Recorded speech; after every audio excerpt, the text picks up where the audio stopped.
Never let anybody see you sweat. So I was born in New York City, and I lived there until I was 8 years old. I realized that I was a much better talker than I was a listener. I don't know what to say, I just don't like what you're saying. Sorry, Your Honor. I ended up going to law school at Georgetown, and I was a prosecutor for Janet Reno. I loved it because it was so raw. Were you cheating on her? Yeah, sure.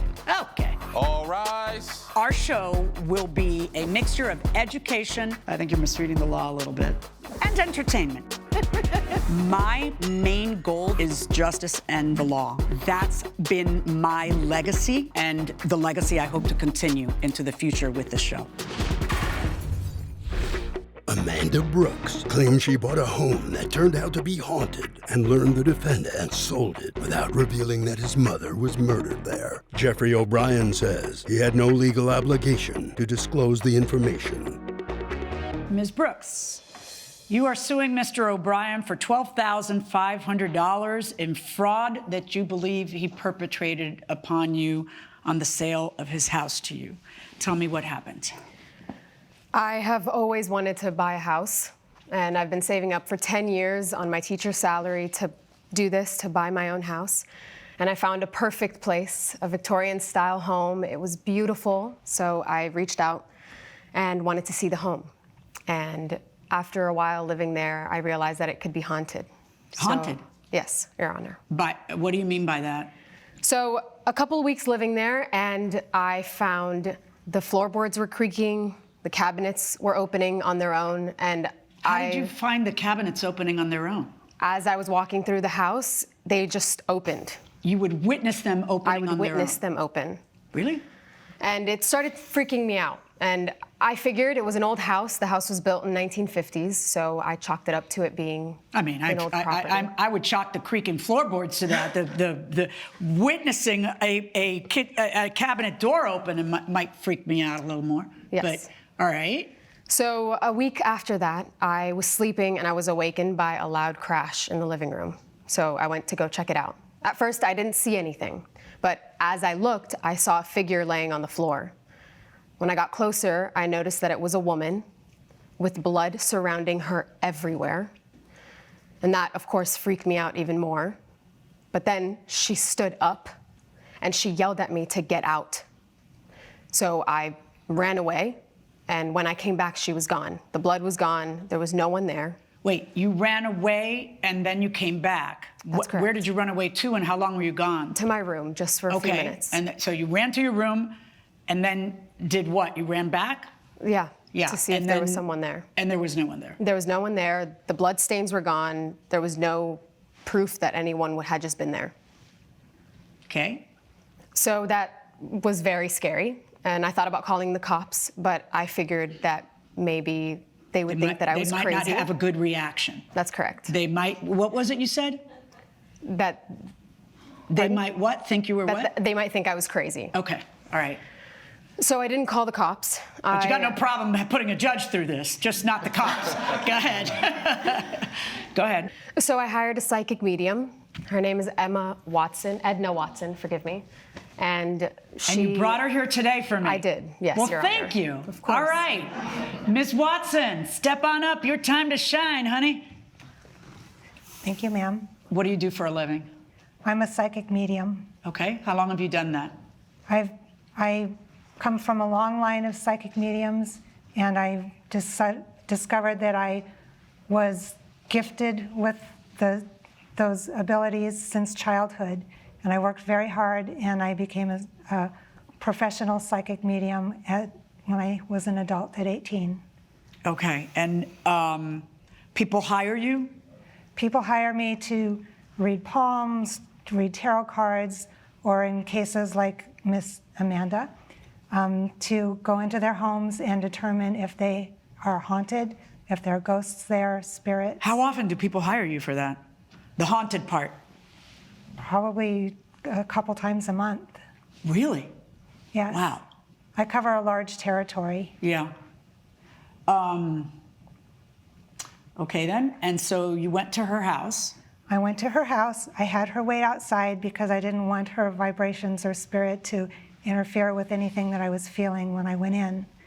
I walked in the front door, And immediately I felt something. I felt a presence. It was anger. It was so angry. And I walked around through the house, and the anger turned to sorrow. It was very sad. And then I went into the living room. And in the living room, the feeling was so overwhelming. I just immediately went into a trance, and I could feel the spirit coming into me. And I asked it, "Who are you?" And a woman told me, "My name is Dorothy O'Brien, and I want you out. You must leave." Coming up on Justice for the People. Did something happen in the house? Yes, Your Honor. My mother was murdered in the home 5 years ago. I'm so sorry about that. Who murdered your mother? My father. And later, She lost her job. She quit her job, but she says she lost it. Okay, how do you know she quit it? You just think it? Yeah. Because All I right. know her. if you'll be in the Los Angeles area and want to bring your case to court, call 1-888-552-6878. You're watching Emmy-nominated Justice for the People with Judge Milian. We're back with the case of Amanda Brooks, who brought Jeffrey O'Brien to court for fraud. Let me hear from you. Did something happen in the house? Yes, Your Honor. My mother was murdered in the home 5 years ago. I'm so sorry about that. Who murdered your mother? My father.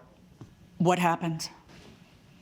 My father had lost his job. He had an issue with drinking at the time, and he came home one night from work from the casino. I don't even, it's funny, I think about it, I don't even know if he was really working there. You know, I don't know if he was gambling or... Him and my mother were arguing. You know, it wasn't abnormal, but this time it was like a lot heavier than usual. And I came down and they stopped yelling, and I saw my mother in a pool of blood with my father standing up on top of her with a wrench. A wrench? A wrench. And he ran out of the house. I was just in shock and disbelief, and... What did you do? I just stood there, and... Did you call the police? Yeah, the police came. The police came, yeah. What happened with your father? He's serving 28 life right now. You know what, it was such... I'm sure. I can't. Did you, Ms. Brooks, after the visit from your witness, Ms. Watson, did you do any research about the house? I did, Your Honor. I found an op-ed that spoke about how the community and the town felt like the house could potentially be haunted. Well, let me ask you something. Before you bought the house, did you do any research onto the house? Because all you got to do is put the address on, you know. I saw the listing on the house and I read the information on there, but I was so excited to start my new life and to So you buy never this put house. the address in to see who were prior owners or anything like that? No, Your Honor. When you were walking through the house and looking at it before you decided to purchase it, did you ask him, why is it so cheap? I did. Right. He said that... I saw that in your complaint, and I'm saying to myself, who says that? Don't say that. I'll raise the price, you know. So... Well, the price was... You found it to be cheap, right? I did. I found it to be an incredible price for a home in California, considering the prices here. I asked him, and he said that the house had been on market for a while, and he wasn't able to sell, so he lowered the price. Okay. Did she ever ask you, did anything bad ever happen in this house, or was there ever a homicide in this house, or did anybody die in this house? Did she ever ask you that specifically? She never asked me any of those questions, Your Honor. Did she ask you, why is it so cheap? Yes, Your Honor. And you told her that you had it. Had you, in fact, listed it before that for a higher price? Yes, Your Honor. How much had you listed it for originally? $150,000, Your Honor. Okay. And then you lowered the price to? $110,000. Right. Ms. Brooks, how do you come up with the figure $12,500? I'm kind of curious about that. So $12,500 is the maximum that I can sue in a small claims court. And the amount that I have paid for the house, including the down payment and the two mortgages, the down payment came out to $11,000, and the two mortgages were $900 each. Those two combined equal more than the small claims court allowance of maximum that I can sue for. So, what did he do wrong? Well, I think that he could have told me that somebody died in the house. So you feel that he has a legal obligation to tell you that someone died in the house? A moral obligation, yes. Oh, no, I don't enforce moral obligations. That's moral court. That's off the air for years. I enforce legal obligations. Actually, that was a great show. I enforce legal obligations. And Mr. O'Brien, you seem to be up on the law. Why don't you tell us what your legal obligation is? So after 4 years, means buyer beware is no longer it pretty much enforced. sums it up. It's actually after 3 years in California. California is one of very few, and perhaps will be the only one, that requires any death, even a natural cause death, be disclosed in the first 3 years. After 3 years, you don't have to disclose, but you can never lie. If somebody asks specifically, has anybody ever died here, you have to answer. If you know the answer, you have to answer truthfully. You can never make a material misrepresentation, okay? But he doesn't have the obligation to tell you someone died here. But interestingly enough, you know, you paid a fabulous price for this incredibly beautiful house. Are you still living there? I'm not, Your Honor. You won't live there? No, Did you sell it? I did not. You gonna sell it? Because I suggest you wait 3 years. Right? There's the rub. I suggest you wait 3 years because you will have to disclose it because you know it. And I don't mean to make light of your discomfort there. I'd freak out and run too if I had any, uncomfortable feelings. And I certainly don't mean to make light of your gift or anything else. It just doesn't matter. I'm bound to do what the law says I have to do, and he's 100% right. He doesn't have to disclose in this situation. My verdict in this case is for the defendant. All rise. Judge Milian has ruled in favor of the defendant. The plaintiff's claim is denied. Don't ever try to use my mother against me. Again, ever. I'm sorry for your loss. Coming up, Why did you stop paying rent? I lost my job. She quit her Okay, job, Your and Honor. did you quit it or did you lose it? I quit. Okay, but why'd you it was quit? due to an unsafe work environment. you're watching Emmy-nominated Justice for the People with Judge Milian. Jennifer Preston claims she bought a home for her daughter, but she moved out and owes back rent. Grace Preston says she didn't want to be stuck in a home she never asked for, so she moved in with her boyfriend. Ms. Preston, you are suing your daughter, Ms. Preston, for $12,000 in unpaid rent. Talk to me. I'm suing my daughter for unpaid rent because I've been taking care of my daughter for a while. She was living in an apartment. I was paying the rent for her, and I figured I would purchase a home and she can come there and one day own a home. How is she gonna own the home? You were gonna give it to her? Eventually, When she moves in there, the idea is she's gonna pay you how much a month? she was gonna pay me $500 a month All right, and did she? for 2 months, Your Honor. And then what happened on month 3? She lost her job. She quit her job, but she says she lost it. Okay, how do you know she quit it? You just think it? Yes. Yeah. Because All I right. know her. Okay, so what did you do when that happened? Did you tell her, poops, you're on your own, out of here? No, I didn't. So you told her you don't need to pay rent? I didn't exactly say that she didn't need to pay rent. I knew her situation, so I would take care of it like I've been doing. Right. And then once she got on her feet, What does getting on your feet look like? Like once she what, got a once job? she got a job, ma'am. So as soon as she got a job, she was supposed to pay rent again. Yes, ma'am. So why did you stop paying rent?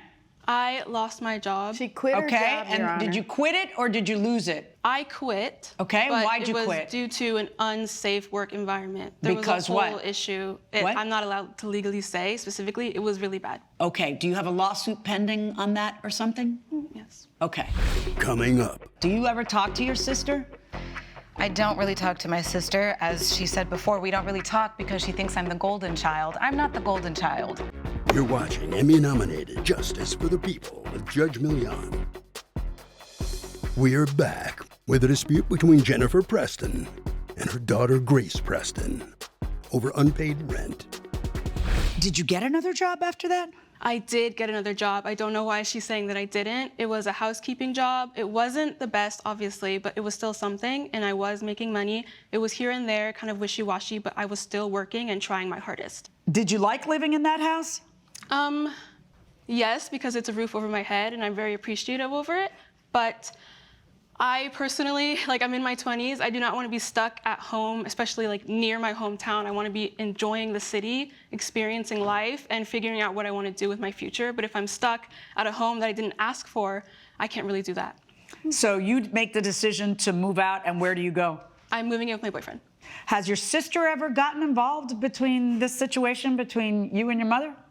I personally didn't really speak with my sister that much because we have a whole rift in our family. She's kind of the golden child, and she's trying to push my mom to sue me for $12,000, knowing that I do not have that money. You think she's behind the lawsuit?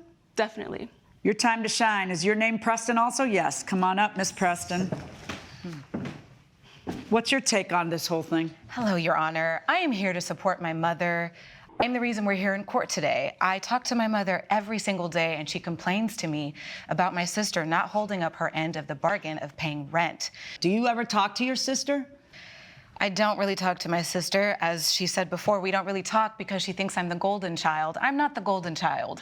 I worked hard because as an adult, you have to work hard. There is no pass. And in the real world, mom's not always gonna be here and she can't help you with everything. And that's what we're trying to tell you right now. If you go out into that real world and you live with your boyfriend, he may pay for things, but after that, what if the both of you can't pay? You think your landlord is gonna let you live there for free?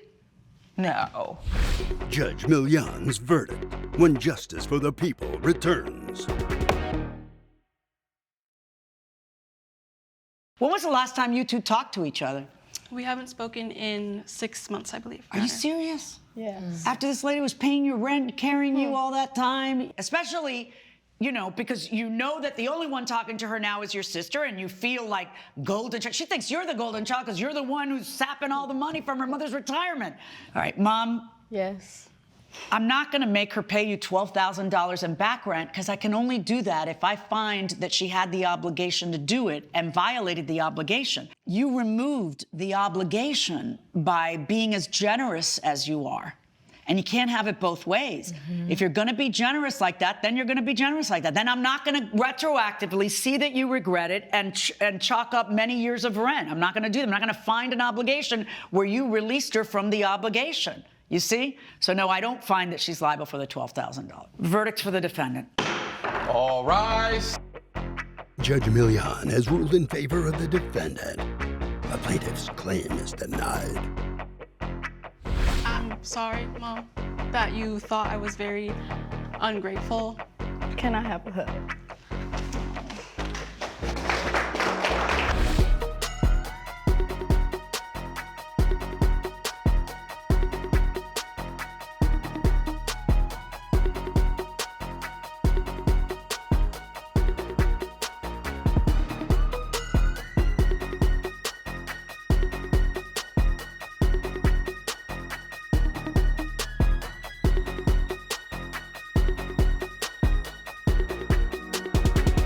This has been a production of Allen Media Group.